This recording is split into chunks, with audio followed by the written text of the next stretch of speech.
Hello students, स्वागत है आपका आईसीटी वर्चुअल क्लासेस में। मैं हूं कविता, आपकी बायो टीचर। उम्मीद करती हूँ आप सभी अच्छे होंगे और स्वस्थ होंगे। सो क्लास कंटिन्यू करेंगे अपना चैप्टर जिसमें हम बात कर रहे हैं मॉलिक्यूलर बेसिस ऑफ इनहेरिटेंस की। मॉलिक्यूलर बेसिस ऑफ इनहेरिटेंस में आपने काफ़ी सारे टॉपिक कवर कर लिए हैं, जिसमें आपने डीएनए का स्ट्रक्चर जो सबसे इम्पॉर्टेंट आपका आता है वो हमने देखा है। इसके बाद हम कुछ प्रिंसिपल की बात कर रहे थे कि डीएनए ही जेनेटिक मटेरियल है। इसके लिए आपने पढ़ा था ट्रांसफॉर्मिंग प्रिंसिपल, और ट्रांसफॉर्मिंग प्रिंसिपल के अलावा हमने यहाँ पे बात की थी जो आपके पास फाइनल जो हमारा आया था कि डीएनए ही जेनेटिक मटेरियल है, इसका क्या प्रूफ हमारे पास आता है। तो आपने इस प्रकार से एक्सपेरिमेंट पढ़ा था। चलिए, तो हम यहाँ पर अपना टॉपिक स्टार्ट करते हैं। टॉपिक में हम बात कर रहे थे कुछ प्रॉपर्टीज जो जेनेटिक मटेरियल की प्रॉपर्टी आती हैं, जैसे कि हमने बोला कि यहाँ पर जो जेनेटिक मटेरियल है वो रेप्लिकेट होना चाहिए, उसमें प्रॉपर्टी होनी चाहिए रेप्लिकेट होने की, केमिकली और स्ट्रक्चरली स्टेबल होना चाहिए, और यहाँ पर जो स्लो चेंजेस है उसकी पॉसिबिलिटी भी होनी चाहिए। ऐसा नहीं है कि फ्रीक्वेंटली चेंजेस हो रहे हैं, लेकिन ऐसा भी नहीं है कि बिल्कुल चेंज ही ना हो। हमने कहा कि यहाँ पर बहुत सारी जो पीढ़ी कई हजार साल बीत जाते हैं और तब जाके आपको थोड़ी बहुत वहाँ पे वेरिएशन देखने को मिलती है। आपने कहा म्यूटेशन की पॉसिबिलिटी भी यहाँ पर होनी चाहिए। नेक्स्ट यहाँ पे डीएनए और आरएनए, क्योंकि हमने कहा था कि डीएनए और आरएनए दोनों ही जेनेटिक मटेरियल हैं, और डीएनए जो है मोस्टली जो ऑर्गेनिज्म होते हैं उनमें डीएनए ही जेनेटिक मटेरियल होता है, लेकिन कुछ वायरस होंगे जिनमें आरएनए भी जेनेटिक मटेरियल होगा। दोनों के कंपैरिजन में देख रहे थे कि दोनों में से ज़्यादा स्टेबल कौन है। तो इसके में हमने क्या किया, डीएनए और आरएनए की यहाँ पर क्या की कंपैरिजन हमने किया है। चलिए, तो एक बार जल्दी से देख लेते कि क्या क्या हमारे पास कैरेक्टर आए हैं। हमने कहा डीएनए की स्थिरता को इस प्रकार समझाया जा सकता है कि दो स्ट्रैंड पूरक होते हैं, दोनों स्ट्रैंड पूरक हैं। आपने कहा 5' 3' एक है तो 3' 5' एक है, दोनों एक दूसरे के पूरक होते हैं। यदि गर्म करके इन्हें अलग भी किया जाता है तो नॉर्मली ये क्या आ जाते हैं, फिर से एक दूसरे के साथ आ जाते हैं, यानी कि डबल स्ट्रैंड में ही आपको मिलेगा डीएनए। आरएनए में प्रत्येक न्यूक्लियोटाइड में मौजूद 2OH समूह एक प्रतिक्रियाशील समूह है और आरएनए को अस्थिर और आसानी से विघटनीय बनाता है, इसीलिए यह प्रतिक्रियाशील है। क्योंकि हमने कहा आरएनए क्या है, प्रतिक्रियाशील है। अब नेक्स्ट जो लाइन आपको बताते और ज्यादा क्लैरिटी होगी। आरएनए की तुलना में डीएनए रासायनिक रूप से कम प्रतिक्रियाशील और संरचनात्मक रूप से अधिक स्थिर है। हमने कहा कि डीएनए जो है वो क्या है, कम प्रतिक्रियाशील है और अधिक स्थिर है। तो आरएनए क्या होगा, अधिक प्रतिक्रियाशील है और कैसा है, स्थिर नहीं है। तो हमने कहा थायमीन डीएनए को अतिरिक्त स्थिरता भी देता है, क्योंकि थायमीन हमने क्या कहा था, दो नाइट्रोजनस बेस की हमने बात की थी, प्यूरीन और पिरिमिडीन।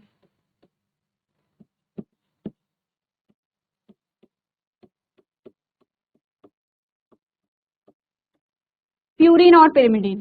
प्यूरीन में हमने कहा एडिनिन आता है और ग्वानिन आता है। पिरिमिडीन में हमने कहा साइटोसिन है, थायमीन है और यूरेसिल भी है। अगर डीएनए की बात हो रही है तो हमने कहा साइटोसिन और थायमीन है, और अगर आरएनए की बात हो रही है थायमीन और साइटोसिन। अगर हमने कहा कि थायमीन और यूरेसिल की बात हो रही है तो डीएनए है, और अगर हमने कहा साइटोसिन और यूरेसिल की बात हो रही है तो आरएनए है। तो आपको बताया जाता है कि यहाँ पर जो थायमीन है वो डीएनए को अतिरिक्त स्थिरता भी प्रदान कर रहा है।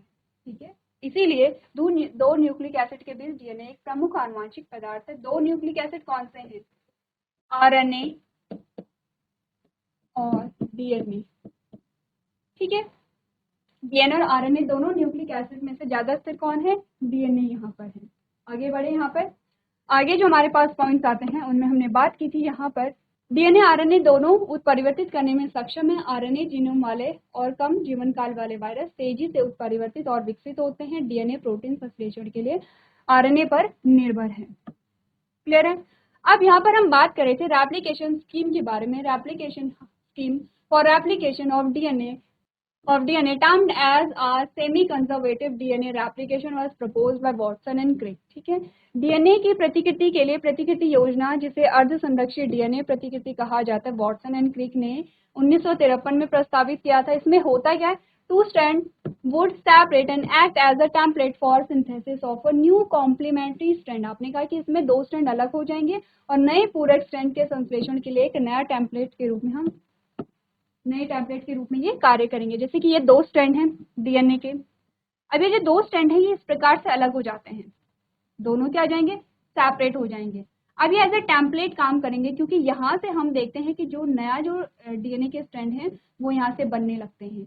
तो आपने कहा कि डीएनए क्या हो रहा है, डीएनए में रेप्लिकेशन की प्रोसेस चल रही है, ठीक है। पहले 2 स्ट्रैंड थे, दोनों स्ट्रैंड अलग हो गए हैं, और जो अलग हो गए हैं अब वो जो स्ट्रैंड है वहां पर डबल स्ट्रैंड ये बन रहे हैं। नेक्स्ट हमने कहा after replication each DNA molecule would have one parental and one newly synthesised strand. अब देखिए कैसे हम इसे देख सकते हैं, अगर आप अलग अलग कलर में इसे दिखाएंगे तो आप इजिली यहाँ पे डिटेक्ट कर सकते हैं। हमने कहा हमारे पास जो डीएनए था पैरेंटल कॉम्बिनेशन ये है, एक स्ट्रैंड ये है और दूसरा स्ट्रैंड ये है, ठीक है। डीएनए ये क्या है, डीएनए के स्ट्रैंड है, बीच में क्या होगा यहाँ पर नाइट्रोजनस बेस होंगे, ठीक है।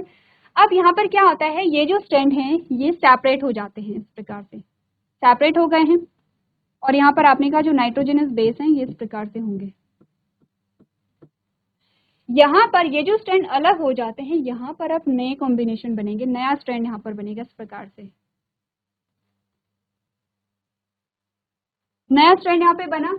अब आपको बोला क्या गया कि जो न्यूली सिंथेसाइज्ड आपके पास डीएनए आता है, आपने कहा कि 2 स्ट्रैंड अलग हो जाएंगे और नए पूरक स्ट्रैंड के संश्लेषण के लिए एक टेम्पलेट के रूप में कार्य करेंगे, ठीक है। यही हमने कहा था after application each DNA molecule would have one parental and one newly synthesised strand. तो पैरेंटल जो आपके पास स्ट्रैंड है वो ये आपके पास आता है, जिसे हम क्या कह रहे हैं,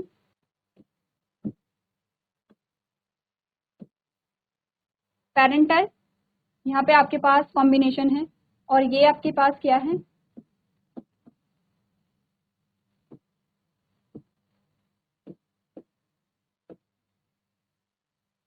न्यूली सिंथेसाइज्ड स्ट्रैंड आपके पास आता है, ठीक है।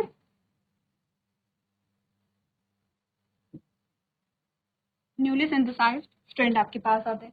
क्लियर है कि यहाँ पर क्या बात हो रही है, प्रतिकृति के बाद प्रत्येक डीएनए अणु में एक पैतृक डीएनए जो कि पैतृक डीएनए है और एक नया संश्लेषित स्ट्रैंड होता है, ये एक नया स्ट्रैंड यहाँ पर आ रहा है।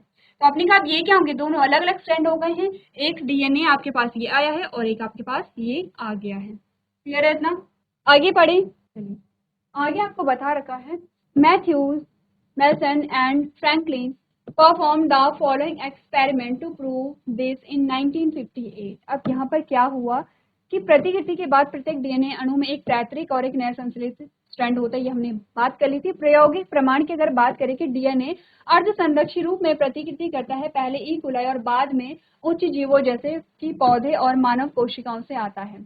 अब हमें यहाँ से बताया गया कि मैथ्यू और फ्रैंकलिन ने 1958 में से साबित करने के लिए निम्नलिखित प्रयोग किए गए। अब यहाँ पर प्रयोग होते हैं जो कि हमें यहाँ पर डीएनए के बारे में और ज्यादा अच्छे से समझाता है। क्या क्या किया गया यहाँ पर, E coli was grown in a medium containing 15 NH4Cl as the only nitrogen source for many generation. सबसे पहले तो ई कोलाई को क्या किया गया, एक मीडियम में ग्रो करवाया गया, ठीक है, और जिसमें क्या था, आपने कहा कि यहाँ पर NH4Cl था as the only nitrogen source for many generation, की नाइट्रोजन का सोर्स यहाँ पे ये था। यहाँ पे 15N got incorporated into newly synthesized DNA and other nitrogen containing compounds. This heavy DNA molecule could be distinguished from the normal DNA by centrifugation in a calcium chloride density gradient। पहले point में हमें बता रखा है कि क्या हुआ, यहाँ पे ई कोलाई को 15NH4 युक्त माध्यम में क्या किया गया, ग्रो करवाया गया था, जिसमें क्या था, Cl कई पीढ़ियों से नाइट्रोजन का एक स्रोत है। 15N नव संश्लेषित डीएनए और अन्य नाइट्रोजन युक्त यौगिकों में शामिल हो गया। इस भारी डीएनए अणु को सीजीएम क्लोराइड घनत्व में सेंट्रीफ्यूगेशन के द्वारा सामान्य डीएनए से अलग किया जाता है, फिर उन्हें कोशिकाओं को सामान्य 14NH4Cl वाले माध्यम में स्थानांतरित किया जाता है। कोशिकाओं के अणु कोशिकाओं के गुणा होने पर विभिन्न निश्चित अंतरालों पर नमूने के लिए डीएनए को निकाला जो दोहरे स्ट्रैंड वाले हेलिक्स के रूप में रहे। डीएनए घनत्व को मापने के लिए डीएनए नमूनों को CaCl ग्रेडियंट पर स्वतंत्र रूप से अलग किया गया था। यहाँ पर एक एक्सपेरिमेंट किया गया और उस एक्सपेरिमेंट में क्या क्या चीजें यहाँ पर यूज की गई, एक बार आप इसे रीड कीजिए। चलिए तो नेक्स्ट हमारा जो पोर्शन आता है उसे एक बार पढ़ लेते हैं। आपने कहा the DNA that was extracted from a culture one generation after 20 minutes after the transfer from 15 to 59 to 49 medium had a hybrid or intermediate density DNA extracted from a culture after another generation after 40 minutes was composed of equal amount of the hybrid DNA of light DNA। ठीक है, next में क्या किया, 15N से 14N माध्यम में स्थानांतरण की एक पीढ़ी यानी 50 मिनट बाद कल्चर से निकाले गए डीएनए में हाइब्रिड या मध्यवर्ती घनत्व था। ठीक है, very smaller experiments were carried out by a Taylor and a colleagues on a VCA faba using radioactive thymidine and the same result, that is DNA replicates semi-conservatively were obtained as in earlier experiments। Taylor और सहकर्मियों द्वारा रेडियोधर्मी thymine का उपयोग करके VCA फाबा पर बहुत ही समान प्रयोग किए गए वही परिणाम यानी कि डीएनए अर्धसंरक्षित रूप में प्रतिकृति बनाता है जो पहले प्रयोग में प्राप्त हुए। क्लियर है। बात करते हैं अगर हम डीएनए की जो रेप्लिकेशन की जो मशीनरी है, अपने का DNA replication machinery and enzyme process of replication requires a set of a catalyst enzymes. DNA प्रतिकृति और मशीनरी और एंजाइम्स के बारे में अगर हम बात करें तो हमने कहा प्रतिकृति की प्रक्रिया के लिए उत्प्रेरक यानी एंजाइम के एक सेट की आवश्यकता होती है। The main enzyme is DNA dependent DNA polymerase since it use a DNA template to catalyse the polymerisation of a deoxynucleotides. The average part of polymerization by these enzymes is approximately 2000 base pair per second। हमने कहा कि मुख्य जो enzyme होते हैं DNA निर्भर DNA polymerase है, मुख्य जो एंजाइम है वो डीएनए पॉलीमरेज है। क्या करेगा, क्योंकि यह डीऑक्सीन्यूक्लियोटाइड्स के पॉलीमराइजेशन को उत्प्रेरित करता है, डीएनए टेम्पलेट का उपयोग करता है और इन एंजाइमों द्वारा पॉलीमराइजेशन की औसत दर 2000 बेस पेयर पर सेकेंड है। क्लियर है कि पहला जो एंजाइम है वो क्या कर रहा है। सेकेंड हमने कहा this polymerase has to catalyse the reactions with high degree of accuracy because any mistake during replication would result in to mutation. ध्यान देखिए यहाँ पे क्या बोला गया है कि इन पॉलीमरेज को उच्च स्तर एंजाइमों द्वारा उच्च स्तर की सटीकता के साथ प्रतिक्रिया को उत्प्रेरित करना होता है, क्योंकि प्रतिकृति के दौरान कोई भी जो गलती होती है वो उत्परिवर्तन का कारण बन सकती है। डीएनए पॉलीमराइजेशन एक ऊर्जा मांग वाली प्रक्रिया है, यानी कि यहाँ पे एनर्जी की रिक्वायरमेंट हो गई। आपने कहा DNA polymerisation is energy demanding process हो deoxynucleotide triphosphate serve dual process that is act as a substrate and provide energy for polymerization reactions। एक बार आप रीड करेंगे आपको चीजें समझ में आने लगेंगी। ठीक है, आपको बस इतना समझ होना चाहिए कि पॉलीमरेज अगर हम कह रहे हैं तो वो क्या है, टेम्पलेट हम कह रहे हैं तो उसका मतलब यहाँ पे क्या है, उत्परिवर्तन या म्यूटेशन अगर कह रहे हैं तो उसका मतलब क्या है, जो कि हम प्रीवियस लेक्चर में डिस्कस कर चुके हैं। चलिए, तो आपने यहाँ पर ये देखना है कि हम यहाँ पर जब डीएनए की प्रतिकृति हो रही थी, रेप्लिकेशन अगर हो रही थी, रेप्लिकेशन का मतलब समझते हैं कि डीएनए की कॉपी की फॉर्मेशन अगर यहाँ पर हो रही है, किन किन चीजों का, किन एंजाइम्स का हमने यहाँ पे यूज किया है। ठीक है, नेक्स्ट हमारे पास पॉइंट आता है, आपने कहा many additional enzymes are also required in addition to DNA dependent DNA polymerase, यानी कि डीएनए स्ट्रैंड में प्रतिकृति डीएनए हेलिक्स के एक छोटे से उद्घाटन के भीतर। अच्छा, ये वाला पोर्शन आपका नहीं है।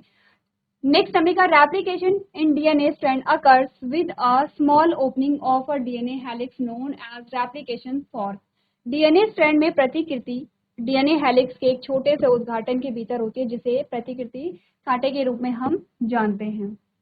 नेक्स्ट आता है हमारा DNA dependent DNA polymerase catalyse polymerisation only in one direction, that is 5' to 3'। ये ध्यान रखिए, आपने कहा कि डीएनए पर निर्भर डीएनए पॉलीमरेज केवल एक दिशा में बहुलीकरण को प्रेरित करते हैं और वो दिशा है 5' 3'। ठीक है, क्लियर इतना। It creates additional complications at the replicating fork. आपने कहा यह प्रतिकृति कांटा पर अतिरिक्त जटिलताएं को उत्पन्न करता है। Consequently on one strand template 3'5 the replication is continuous while on the other strand template 5'3 it is discontinuous। The discontinuously synthesized fragments called Okazaki fragment are later joined by DNA ligase। अब आपने कहा कि नतीजन क्या होता है, एक strand template 3'5 पर प्रतिकृति निरंतर होती है, जबकि दूसरे स्ट्रैंड 5' 3 पर यह असंतत होती है। असंतत रूप में संश्लेषित टुकड़े जिन्हें ओकाज़ाकी टुकड़े कहा जाता है बाद में डीएनए लाइगेज के द्वारा जुड़ जाते हैं। इस प्रोसेस को प्रीवियस लेक्चर में मैंने कहा था, एक बार अगर आप क्या करेंगे, यहाँ पर आपकी बुक में इमेज दी गई है और स्टेप वाइज आपको बता रखा है इमेज में। अगर आपने वो इमेज एक बार देखी है तो आप इजीली समझ पाएंगे कि हम ये जो पूरी थ्योरी पोर्शन पढ़ रहे हैं उसमें हम क्या क्या चीज़ें डिस्कस कर रहे हैं, क्योंकि आपका चैप्टर बहुत लेंथी है और हमें क्या करना है, चैप्टर को कवर करना है। तो आपको जो होमवर्क दिया जाता है वो आप लोग करके लेके आएंगे, तभी हम लोग इस सारी चीज़ों को और अच्छे से समझ सकते हैं। तो यहाँ पर आपको स्ट्रैंड में बता रखा है, अलग अलग स्ट्रैंड में कहाँ पर कौन सी प्रोसेस हो रही है, कौन सा एंजाइम कौन सी प्रक्रिया कर रहा है, अलग अलग फ्रेगमेंट्स के अगर नाम आपको दिए जा रहे हैं तो वो आपको यहाँ पे ध्यान रखने। एक बार आप लोग रीड कीजिए और समझिए चीज़ों को। अगर हम यहाँ पर इस पूरी प्रोसेस को एक स्ट्रक्चर के माध्यम से समझें, देखिए अगर हम स्ट्रक्चर को समझते हैं तो हमारे लिए जो चीज़ें हैं वो बहुत ईजी हो जाती है। हमने कहा 2 स्ट्रैंड ये हैं और ये जो हमने कहा ये जो स्ट्रैंड बने हैं ये न्यूक्लियोटाइड के यूनिट से बने हैं, ये तो हम समझते हैं। और हमने कहा कि यहाँ पर क्या होंगे, नाइट्रोजनस बेस होंगे इस प्रकार से। अब ये बात हम समझते हैं कि ये दोनों स्ट्रैंड अलग हो गए हैं, दोनों स्ट्रैंड क्या हो गए हैं, एक दूसरे से डिटैच हो गए हैं। इसे हम क्या कहते हैं, रेप्लिकेशन फॉर्क कहते हैं। क्या बोला इन्हें, रेप्लिकेशन फॉर्क बोला।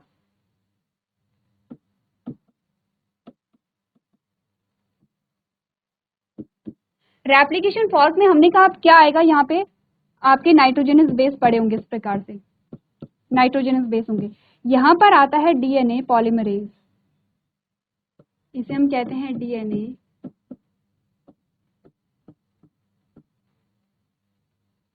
DNA polymerase. आगे को क्या करेगा, यहाँ पर जो नाइट्रोजनस बेस हैं इन्हें यहाँ पर ऐड करता चला जाएगा और हमारे पास 2 नए स्ट्रैंड यहाँ पर आ जाते हैं। प्रोसेस इजी है अगर हम डायग्राम के थ्रू हम समझते हैं। जैसे कि हम चैप्टर को जब हमने स्टार्ट किया था तो हम स्टार्टिंग से क्या कर रहे थे, हम डायग्राम को ले रहे थे और उन्हें वहाँ पे पहले डायग्राम को डिस्कस करे थे, उसके बाद थ्योरी पोर्शन डिस्कस करे थे। यहाँ पर हमने क्या किया, डीएनए के रेप्लिकेशन को हमने पहले थ्योरी में पढ़ा है। आपको कहा गया था कि आप क्या करेंगे, जो वहाँ पे डायग्राम है वो घर से पढ़ करके लेके आएंगे। आपको कुछ करना नहीं था, डायग्राम ड्रॉ करना था और वहाँ पे लेबलिंग करनी थी और देखना था कि स्टेप में क्या चीज़ें हो रही हैं, क्योंकि आपको डायग्राम ही सारी चीज़ें यहाँ पे बता देता है। तो यहाँ पर मैं मान के चल रही हूँ आपको थ्योरी पोर्शन समझ आया होगा। अगर यहाँ पे कंफ्यूजन है, कुछ वर्ड समझ नहीं आते हैं या प्रोसेस समझ नहीं आती है, तो नेक्स्ट लेक्चर में हम जल्दी से क्या कर लेंगे, समराइज कर लेंगे चीज़ों को, सिर्फ डायग्राम के बेसिस पे समझेंगे कि डीएनए में रेप्लिकेशन कैसे हो रही है, अलग अलग जो स्टेप होते हैं उनमें क्या क्या चीज़ें वहाँ पर हो रही हैं। एक बार आप लोग घर से चीज़ें पढ़ करके लेके आएंगे। तो आज के सेशन में हम इतना ही करेंगे। अभी तक क्लास में बने रहने के लिए आपका धन्यवाद।